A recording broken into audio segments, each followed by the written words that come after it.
Welcome, ladies and gentlemen, to another edition of Seeing Beyond and Through with Monty. Well, back in 2014, Michael Sam, pictured here, was on top of the world. He was the first openly gay football player to be drafted, and he was drafted by the Rams. Now, Michael, pictured here, celebrated with then boyfriend, later fiance Vito,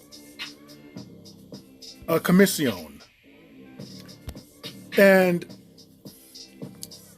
as I stated before, they would later get engaged, and things seems to be just going splendidly for Michael at that particular time. Unfortunately, the good times would last, being that he was released by the Rams. However, he was later picked up by the Dallas Cowboys.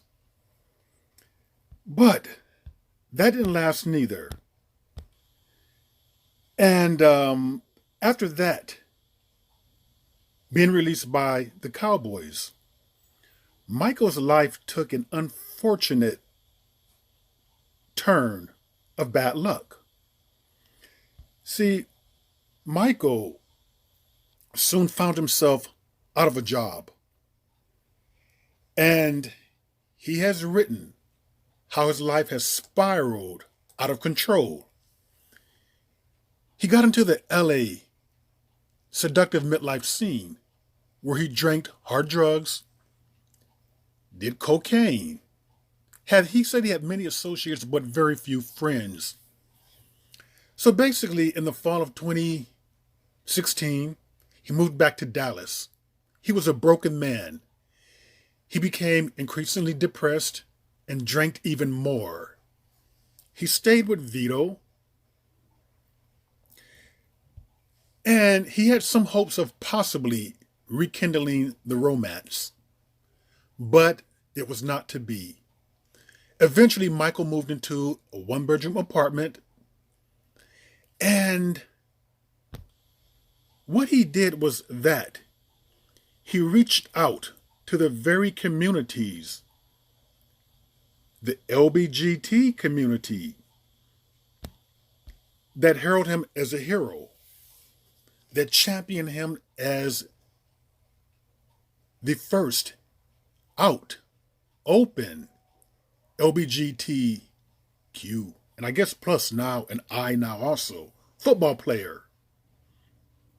But Michael says that the Lgbtq community used him as a poster boy and then abandoned him. We're going to get into this because I think that's a very unfortunate story, but it's to be expected. See, Michael says coming out as a gay player, a huge part in NFL teams not signing him. See, Michael put a lot of pressure on himself, and he brought a lot of scrutiny. And when you do that, people were paying more attention to him being a gay man as opposed to a football player.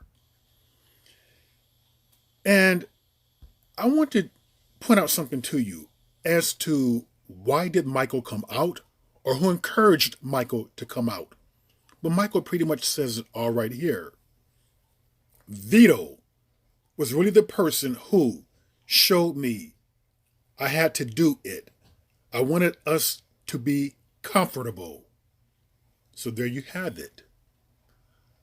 It was a decision that was influenced by Vito, his boyfriend, later on fiancé. And let me explain something about this. When I first seen this guy with Michael, I had an uneasy feeling. I knew that something was up. But Vito pretty much is no differently than a lot of white women who court professional athletes, whether they be football players, basketball players. Well, we know why they're courting them. We know why they're trying to get with them. It's purely a financial thing. So Vito pretty much had the same mindset. But unfortunately, when Michael did not secure the bag, because he was let go from both teams within a year, when that bag was not secured, Vito figured that his future with Michael would not be the lap of luxury that he had hoped for. Vito was gone. He bailed. So this so-called love relationship that people were thinking was possibly legitimate, no, it was a farce. It was based upon what you can do for me. And when you can no longer do for me, I don't want to be with you. But let me just tell you one thing about that. And I want to point out something too about this here. Because many people felt that had Michael would have gotten with a black partner, that the trajectory would have been completely different. Because I think there's a cultural understanding among black men with each other that maybe white men or others do not understand. And many black guys on this issue, gay black men, felt that a black partner would have encouraged Michael to get yourself established first, get the bag first, make sure that you're secure, and then come out. But Michael made the big mistake of choosing to be gay first and black second. And that can have significant input on your life, and not necessarily in a good way. Because what tends to happen is that when you choose to be gay first and black second, you are giving your allegiance to the white LGBT community. And you're pledging like allegiance to that particular movement. And you must be extremely careful in doing so, because you're going to learn a hard lesson. And the lesson in which you are going to learn is that when they have no more use for you as a black member of that group, you will be discarded. They only care about you as far as they can use you. That's about it. You must understand that the white LGBTQ community is a very pro-white.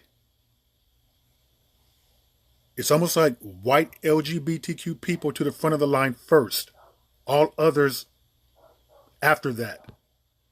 So many do not understand how this movement works. And they fail to realize that the LGBTQ community is a microcosm of the larger community at hand. Basically the same mindset. Pretty much. And just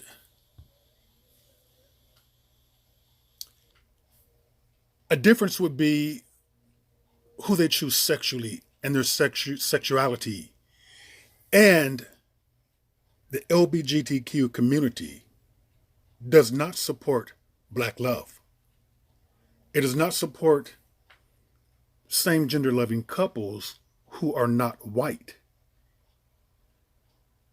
It seems to me that what they do is that they tend to support and pedestalize black men, famous black men, rich black men who are with white partners. They love the idea of these type of black men putting white men first and foremost in their fantasies, thoughts, and lifestyle. These are the black men who they choose to elevate and celebrate. They do not celebrate two black successful men who are together. And that should tell people a lot about this particular community. This is the reason why black LGBTQ people need to be very cautious as to who they give their allegiance to. And when you're choosing to be gay, lesbian, bisexual, before black, your allegiance is going to them first, as opposed to going to being a black person, male or female, first. Now, this was a hard lesson for Michael to learn. The good days may be gone, but then again, there's better days ahead. He's learned a lot, and he's come out swinging now. After that fiasco with the LGBTQ community, when he found out the truth, how they really felt about him, how they can only use him as far as he can throw a football or maybe run a pass, or how hard of knocks that he can take. He realized that they did not care about him as a black man.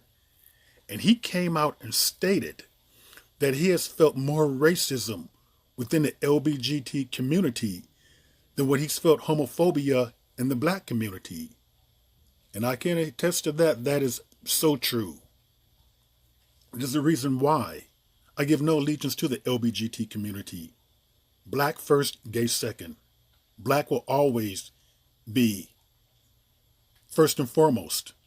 The black community first and foremost. And Michael learned that lesson. And I do believe that this is the reason why a lot of gay black men or black people feel very uncomfortable with the LGBTQ community, because they, like Michael, can feel the racism. They know it's there. Unfortunately for Michael, it took his career to not go off as he had hoped. And it took him being abandoned and not being able to get a job. And by the way, the job that Michael speaks of was that after he was in a one-bedroom apartment in Dallas, he reached out to all the LGBT community organizations who had courted him and held him as his poster boy. He reached out to them for speaking engagements, like they always do, and not one of them came through. When he was no longer this professional athlete, yes, he was discarded and abandoned. So he has a right to feel some type of bitterness towards them. Michael Sam says he faced more racism in the LGBT community than black homophobia. Of course. And many black gay men were wondering. They were kind of like, well, duh, he should have seen that coming. Or what did he expect? Well, some people go into these communities or this particular community with the notion that they're going to be fair, that because they are a minority who is being picked on by society, second-class citizen, third class in some cases, right then and there, an oppressed group. Somehow they believe that they're going to be able to resonate or relate to the struggles of black Americans or black people. And that's not always the case at all. They cannot relate any more than the straight community can relate. And that's what Michael found out. And that's what many black LGBTQ people already know. They're already aware of that. And that is the reason why there's some uncomfortableness there. So, Michael, speaking out right now, is giving a lesson. He's giving a lesson as to what people can expect. What black athletes who are probably on a teetering line in professional sports, should I come out? Should I stay in? Well, I think that you need to take into consideration how you are viewed in this society. And if you're black, be black first. Look after your community. Your community is you, your family, mother, brothers and sisters, and so forth. And what is the best decision for them? That's what you need to look at. You need to look at how a decision or impact can affect those people and act accordingly to how they can be affected. And be very leery and cautious and careful about giving your allegiance to a community that does not look at you as being an equal. Be very careful about that, because that is the white LGBT community. Very pro-white. White first, all others after. They may not say it. They may not admit that out of embarrassment, because they want to play this game about we're so oppressed by the dominant society.